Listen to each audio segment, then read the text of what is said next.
students, my name is Dipali Garg and today we will study chapter metals and non-metals. Okay?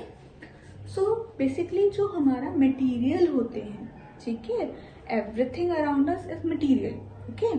तो material जो है हमारा वो दो तरह से classify होता है, metals and non-metals. There are two types of materials that we will going to study, that is metals and non-metals. Okay? So अब इनको जो अलग अलग कैटेगरीज में डाला हुआ है वो किसी बेसिस पे डाला होगा. सपोज मैं दो बच्चों को लेके डिफ्रेंशिएट करूं, ये ऐसा है ये वैसा है, इसमें ये कैरेक्टर है इसका ये कैरेक्टर है इसका, ये ऐसे बिहेव करता है ये ऐसे बिहेव करता है. ओके तो वो किसी ना किसी बेसिस पे मैं उनको डिफ्रेंशिएट कर रही हूँ, दोनों में डिफरेंस बता रही हूँ. ठीक है, तो ऐसे ही मेटल्स एंड नॉन मेटल्स में भी डिफरेंशिएट दो तरह से होता है, on the basis of physical properties and on the basis of their chemical properties. Clear? ठीक है, तो मैंने क्या बोला, दो तरह से डिफरेंस हो रहा है. किस तरह से? फिजिकल प्रॉपर्टीज के बेसिस पर एंड केमिकल प्रॉपर्टीज के बेसिस पर.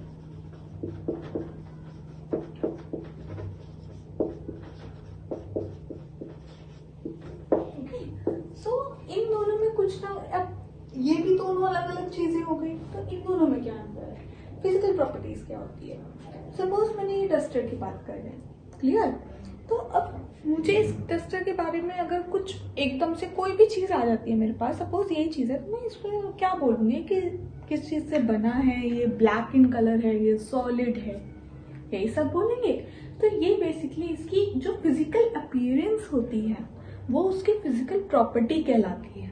ठीक है, तो फिजिकल प्रॉपर्टीज में हमारे पास क्या क्या आ जाता है? अभी एक तो मैंने बोला सॉलिड, लिक्विड एंड गैस, वो क्या होता है? States of matter. तो क्या क्या आया? स्टेट्स ऑफ मैटर आ गया. और मैंने क्या बोला कि ये क्या है? हार्ड है, राइट?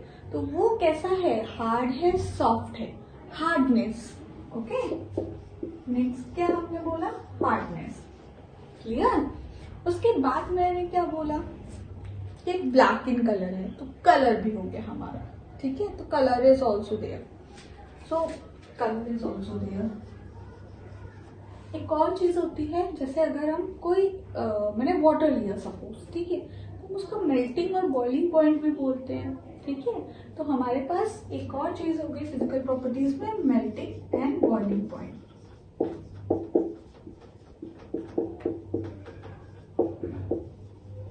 ठीक है, एंड सो और भी बहुत सारी फिजिकल प्रॉपर्टीज में ऐसे कैटेगराइज करते हैं हम लोग. क्लियर है? अब आते हैं केमिकल प्रॉपर्टीज. केमिकल प्रॉपर्टीज क्या होता है? जैसे मैंने वाटर का एग्जांपल ही ले रही हूँ. मैंने वाटर लिया, ठीक है, मैंने उसमें कुछ मिला दिया, सपोज मैंने एसिड मिला दिया, या मैंने सपोज कुछ भी ले लिए, कुछ भी ले सकते हैं आप, मैंने कोई भी चीज उसमें मिला दी. ठीक है, वो कुछ ना कुछ रिएक्ट करेगा, उस पर कुछ ना कुछ चेंज आएगा.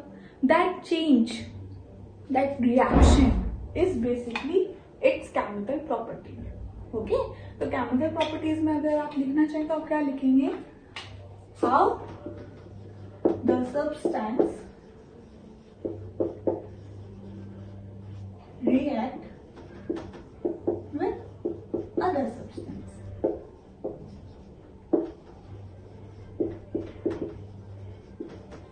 I hope it is clear कि फिजिकल प्रॉपर्टीज क्या होती है, केमिकल प्रॉपर्टीज क्या होती हैं. क्लियर? इस सेशन में हम लोग मेटल्स एंड नॉन मेटल्स को डिफरेंशिएट करेंगे फिजिकल प्रॉपर्टीज के बेसिस पर. नेक्स्ट सेशन में we will discuss on the basis of chemical properties.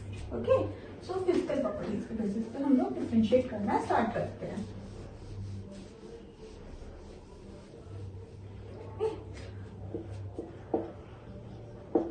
Physical properties, यहाँ मैं डिफरेंशिएशन के लिए बना देती हूँ एक पार्ट. ये हो गया हमारा मेटल्स एंड ये हो गया हमारा नॉन मेटल्स.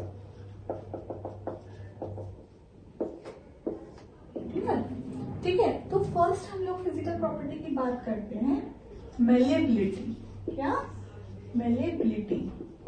अब ये मैंने वहां पे इसलिए नहीं बताया क्योंकि अभी तक मेलेबिलिटी वर्ड हमने पढ़ा ही नहीं है कि मेलेबिलिटी वर्ड है क्या।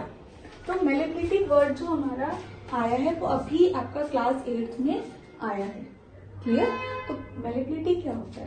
सपोज मैं एक सब्सटेंस ले रही हूँ, ठीक है, एग्जाम्पल ले लेते हैं, मैंने आयरन लिया, ओके, और एक तरफ मैं ले लेती हूँ कोल, ठीक है, आयरन का पीस है ये, ठीक है, ये कोल का पीस है, ये कोल ले लेते हैं, ठीक है।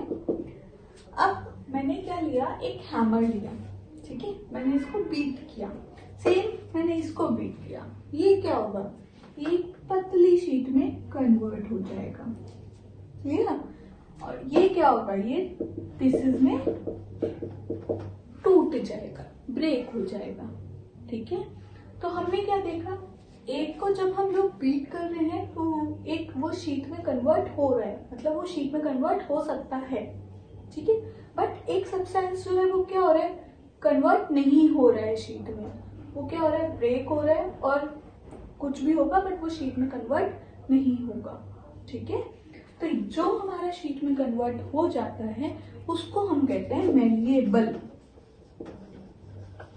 ठीक है, और जो नहीं होता वो हो जाता है नॉन मेलिएबल, ठीक है। अब आयरन है मेटल, तो इसका हम क्या कह सकते हैं एक तरह से कि मेटल इज मेलिएबल, ठीक है, metals are malleable, clear. And coal क्या है, नॉन मेटल, तो non metals are non malleable, मतलब वो शीट में कन्वर्ट नहीं होते। तो यहाँ हम डिफरेंस में पहला लिखेंगे मेलिएबल एंड यहाँ हम लिखेंगे नॉन मेलिएबल, ठीक है, क्लियर हो गया। तो अब आते हैं मेलिबिलिटी की डिफाइन, क्योंकि हमारे पास मेलिबिलिटी की डिफाइन भी आती है, यहाँ तो हमने डिफरेंशिएट कर दिया बट हम उसको डिफाइन क्या करेंगे, तो डिफाइन हम करेंगे the property of substance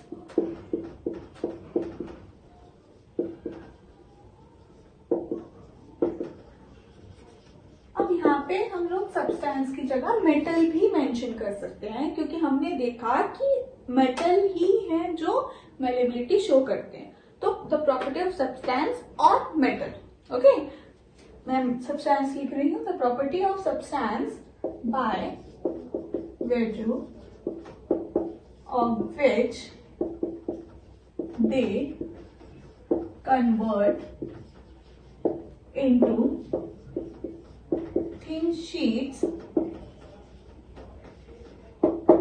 is called malleability, okay.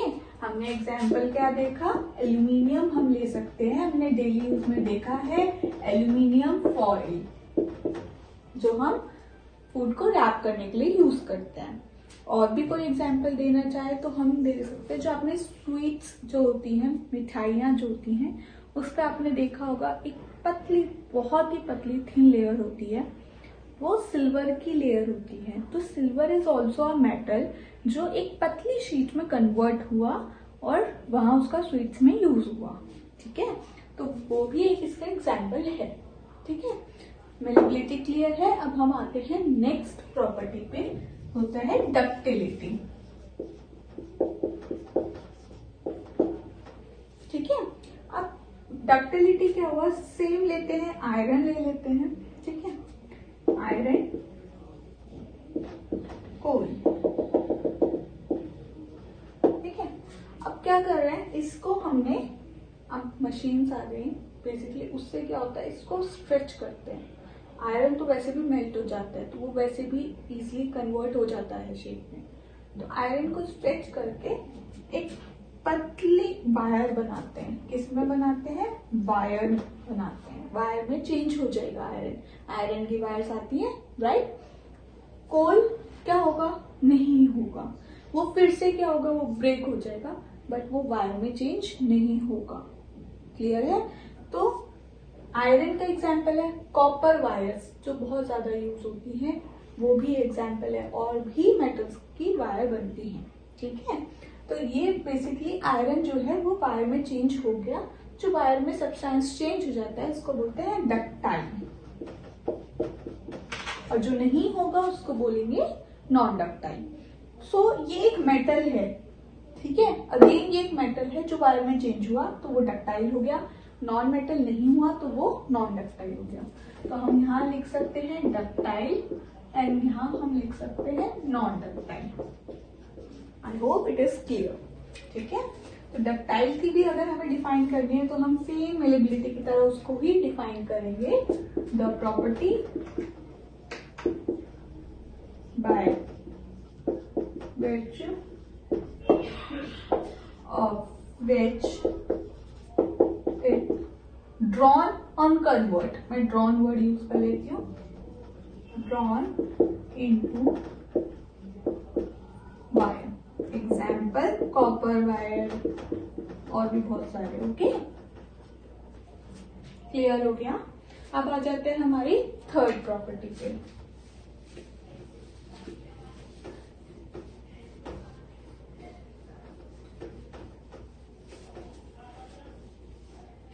Third is lustrous. Lustrous का मीनिंग होता है shining. Okay, lustrous means basically shine, जो शाइन करे वो लस्ट्रस है, लस्ट्रस, तो जो नहीं करे नॉन लस्ट्रस। तो जो शाइन मेटल्स आर जो शाइन करते हैं तो metals are lustrous, okay, and non metals are non lustrous. Clear हो गया। एक ऐसा नॉन मेटल है but very very shining and very lustrous, क्या एग्जाम्पल इज डायमंड, ठीक है। डायमंड जो है वो नॉन मेटल है बट आपको पता ही है वो ज्वेलरी में यूज होता है because of its shining, because of its shine, so that is lustrous. Okay, तो वो एक्सेप्शनल केस है, but otherwise non metals are non lustrous, ठीक है। एंड मेटल्स के एग्जाम्पल बहुत सारे हैं, गोल्ड, सिल्वर एंड एक्सेट्रा, ठीक है। तो लस्ट्रस, नॉन लस्ट्रस, ठीक है। एग्जाम्पल में देना चाहें तो gold, silver, clear. Fourth, sonority. Sonority basically देखो यहाँ पे ये वर्ड बढ़ रहा है साउंड से। साउंड मतलब अगेन हम एक एग्जाम्पल लेते हैं, मैंने आयरन लिया, कोल लिया, ठीक है, इसको बीट किया आवाज आएगी, इसको बीट किया कोई आवाज नहीं आएगी, ये है, ठीक है, इसको मैंने बीट किया आवाज आएगी, ठीक है। बट वहीं अगर मैं कोई नॉन मेटल ले लूं, उसको बीट करूं, आवाज नहीं आएगी, क्लियर। तो मीन्स क्या हो गया, metals are sonorous, non metals are non sonorous. I hope it is clear, ठीक है। सो अगर इसकी भी आपको डिफाइन लिखनी हो तो आप क्या लिखोगे, the property of substance by virtue of which it produce sound। Example iron bell में यूज होती है, क्लियर, ठीक है। Next is states of matter.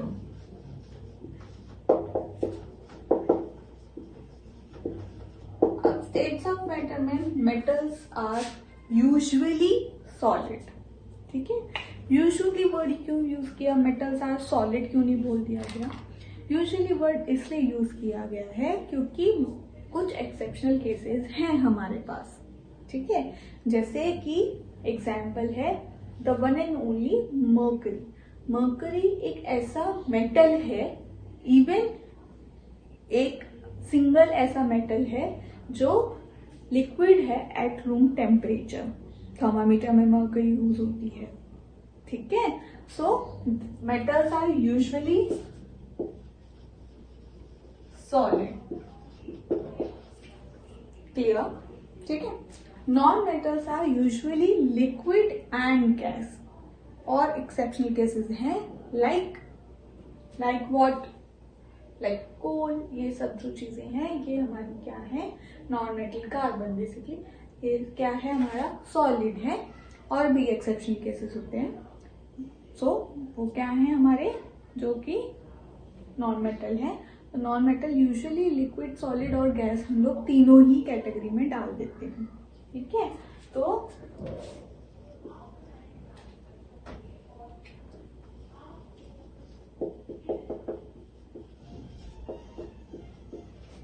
ठीक है, अब नेक्स्ट हमारा आता है last, hardness. Hardness of substance. अब क्योंकि मेटल्स जो हैं वो यूजुअली सॉलिड होते हैं, इसलिए they are more hard comparative to that non metals, okay. But ऐसे, एक तो मर्करी हमारा लिक्विड है तो उसका तो हार्डनेस हम बोलेंगे ही नहीं उसके लिए। ऐसे दो मेटल हमारे पास हैं जो सॉलिड हैं but they are not hard, ठीक है। वो हैं हमारे सोडियम एंड पोटेशियम, ठीक है। So they are the exceptional cases, ठीक है। टू सॉलिड्स, ये एक्सेप्शनल केस है इसलिए मैं लिख रही हूं और ये आ भी जाता है। Two solids which are not hard, solid metal, okay, ठीक है। कौन से, सोडियम, पोटेशियम, ठीक है। तो यूजुअली हार्ड, लेस हार्ड, ठीक है, क्योंकि हम उससे कंपेयर कर रहे हैं। सो ये थी हमारी सारी फिजिकल प्रॉपर्टीज जिसके बेसिस पे हम मेटल्स और नॉन मेटल को डिफ्रेंशिएट करते हैं। आई होप आपको सब समझ आया होगा and you like the class, so thank you so much.